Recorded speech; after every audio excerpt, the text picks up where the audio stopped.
The diffusion bit is what we do with thoughts.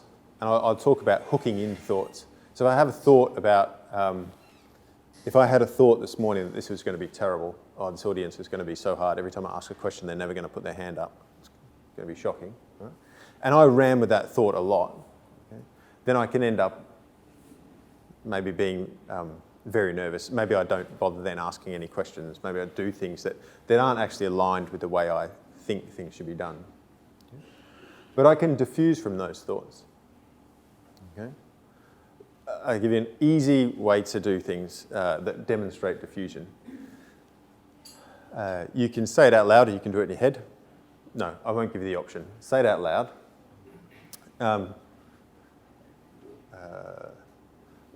Here's a sentence for you to say out loud. I ate too much breakfast.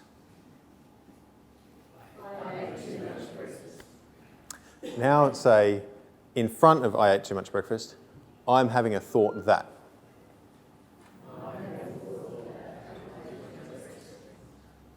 Now do it again.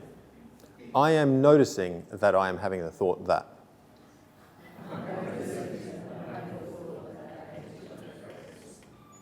What happened to the thought of I had too much breakfast?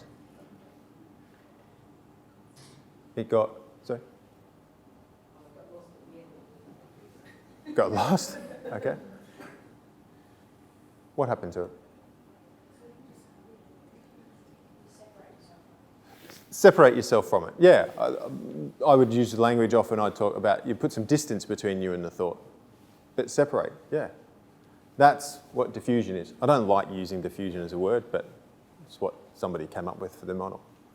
So if you've got a thought that's quite negative about a race or an upcoming competition, there's ways to diffuse from those thoughts that mean that they don't have the same amount of power over you. The thought that I had too much breakfast is fairly innocuous. There's probably some of you thinking, well, not really, I'd probably go a bit more. But if your thought is something more like, I don't know how I can win this, God, that guy looks tall, to be able to separate some distance from that is helpful, because then you can get back to thinking about, well, actually, what are the things I need to do? What are the things I need to do to make this game go well for me? Because that's it. We were talking last night with the athletes about what's it like to be confident and not confident. And talk about, well, what are some of the thoughts that happen differently? What are some of the sensations that happen differently? But ultimately, the committed action, the values, this is the stuff you do, they have to be exactly the same whether you're confident or not confident, because they're the things that make a difference to the outcome in a sporting contest.